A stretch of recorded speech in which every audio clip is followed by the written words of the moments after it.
Hi, I'm Fia. I'm an engineer and producer working at Strongroom Studios, where I had sunglasses and I was dipping behind the screen. I remember that, yeah. Hey, I'm Rebekah Reid. I'm a violinist, composer, loop pedal artist and producer. Yes. So I used to work at Red Bull as one of the engineers. And during COVID, we obviously couldn't go into record, so I was doing some remote mix tutorials for people.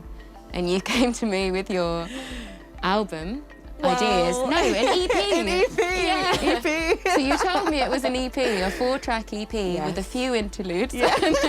Just a couple. And I was sort of looking at it like, I think this is more than 4 tracks. I think this is long enough to be an album. So then I suggested that you should do an album. Yeah.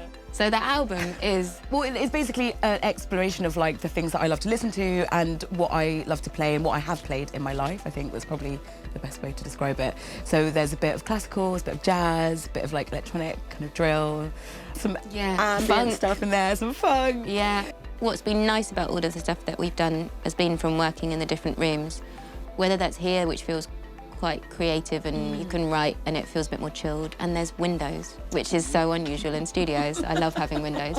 In Studio 1, you've got that crazy ambience, and that was so nice to like build up layers and do anything more orchestral. And then we've even been Studio 3 and Studio 2, which have been really, really good for producing and mixing. Like, I do love recording in Studio 1 because the acoustic with the violin is gorgeous. But this is and nice even vocals, we did a few vocals in there as well, didn't we? Yeah, we did. Yeah. But I like vocals in here as well because it's more, it feels a bit more intimate. So we've done a lot of the vocals in here. Yeah, like kind of ad-libs and recording things. Oh. A lot of mixing in here, there's a few bits of recording as well, like the violin. And for Never Knew Why, all of the sort of bass production day, I remember doing a lot of that in here. Because we were like, you kind of think as drill as fairly simple in that it's quite sparse and there's just the beats and then quite a simple sort of bass line, but the tone of the bass line with the swoops and everything was harder than we expected to do. Oh my God, it's so subby.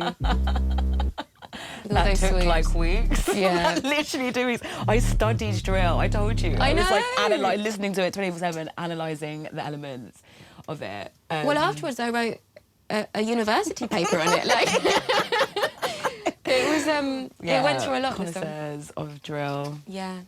Since then, we've been in here for the for BBC project. BBC, for Radio 4. So how did the BBC, that came after? So that came after that, that came after Meeting You, that came after the album release. The orchestra Chineke put my name forward.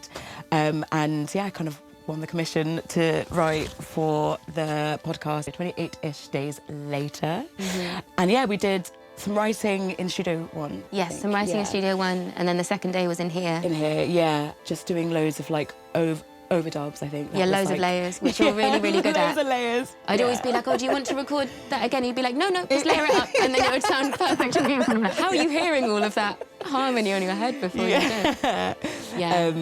Yeah. So there was a lot of that going on here. It was just like, there was definitely a lot of thinking in this room as well, and like composing. Yeah, which I like this room for that. I think it's got a nice... Yeah, it's got a nice feel for that. A nice vibe to it. We've also collaborated with a mutual friend of ours project called Andrea, or Andis Vi, who I've been working with her on her album, and she's brought in loads of different musicians, including you, for, I think, 2 tracks. It was Star and Double Pink. Yeah. So I think it was those 2. And they're both completely different vibes.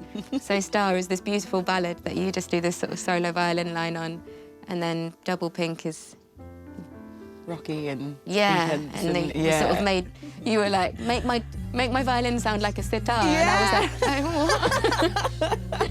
That often happens with us. I'll say something really weird and random, and then I'll be like, no, and you'll be like, go on, try. And then I do, and sometimes it works. That was fun. I think you've definitely challenged me with a lot of the stuff, but I think I've actually, from working with you, despite, so you're a violinist, so you don't have as much technical knowledge or skill, but it's made me better at the technical skill because you've got less of the technical ear, so you're like, I want it to sound like this in this particular way, or brighter or different, I don't know, like crazier, and I have to kind of translate that into engineer talk. And so you've made me so much better at stuff that I didn't know was possible, because you kind of push me in a way where sometimes I've almost got a bit frustrated at you, like, I don't doesn't need that. And then you push it, and then I'm like, okay, no, it needed that, it sounds a lot better, it's great. And And then it helps. So then, like with Johanna's project, after I did the 8 layers of violin, I knew exactly how to to automate everything to make it sound really beautiful, because you'd kind of like show me how to make violin sound beautiful. So yeah, I think it really helped. You That's what I love about like a working relationship, though, is like as I said, you listen, you're patient, be like, okay, Becca, that's probably crazy, but let's give it a go. And you allow that kind of creativity and like that kind of need to just try it out, which I think as an artist, you do. You're always pushing the button. And like, you know, as I said, like as a producer, that's something that I really look for and like really require. But it actually happened in this track. So this is Never Knew Why.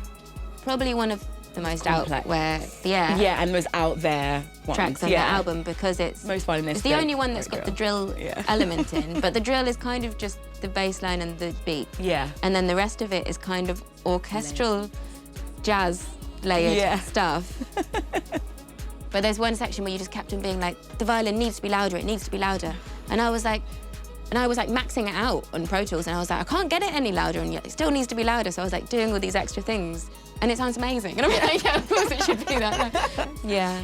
But it's been a nice balance, I think, because also I've learned of like how to record better. And like also now don't use delay anymore when I record. Got some good mics because of you. Because you had that delay pedal which just distorted everything like crazy. You got so much better at recording at home because you got your DPA, your M160, which I think I recommended you, and then those two blended together. You did loads and loads of layers for Biology, which is one of the tracks on the album, and it was beautiful. We did a few. I think when we first started working together, we did a few overdubs for Biology. Yes. I love Oren as well. I think that's my favourite on the album. Oh. It's beautiful. So you started this one in Manchester? I did. I recorded it with Contours. Yes. Also known as Tom Burford. So Tom is a percussionist and producer. And he's kind of really into West African percussion. So we recorded Oran into 2019, and then I took it to you, and we did loads of overdubs, didn't we? Basically, because it was all done in one take live, so it was just me and the loop pedal, so I could only have like a couple of parts that were layered, because I would be playing the melody as well. This is where I got to have loads of fun, actually, because I got to record. I got to just do my thing, just record the harmonies and all the layers. And it's such a mad song because it builds so much from the start. Builds up really, really quietly. It first starts with the kalimba, isn't it? Yes. And pizzicato. And synth. Yeah. I forgot how pretty it is. And so this was one where you, again, taught me how much to build up and down the dynamics of a violin, how much it could go, but I loved it. So this is the balafon, the West African percussion that Tom plays, with a lot of delay.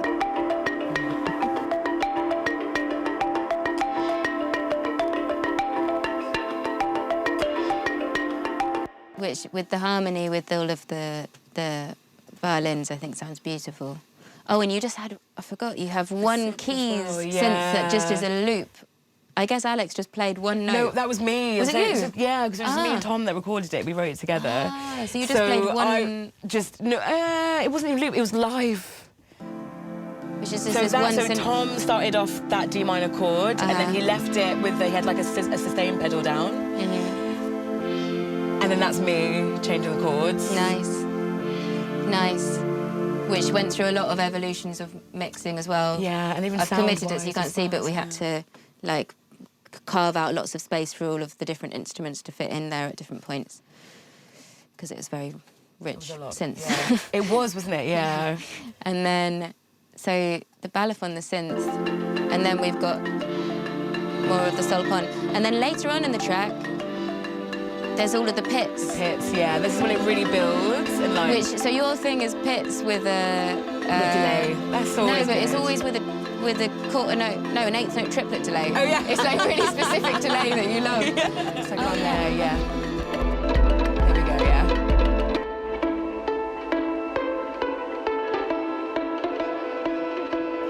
So I wrote this in my room. Like, did you? This was like a lot, this was... Oh, a no, it's also remote here. recording bit. Yeah. But I think... This is all the stuff that still reminds me of Pirates of the Caribbean. Yeah, I know it does. It does. From like, I was thinking that Pirates of the Caribbean. It does have that vibe. But this was, I remember just like feeling so nervous about recording, and then by the time I got to this bit, I was just like, yeah, jamming. This is so cool. Yeah. And then again, it fades down back again. into So it's about yeah. a 9-minute long track that really builds into quite a dance track, fall to the floor, and then fades back out into slithers. into nothing. Slithers, yeah.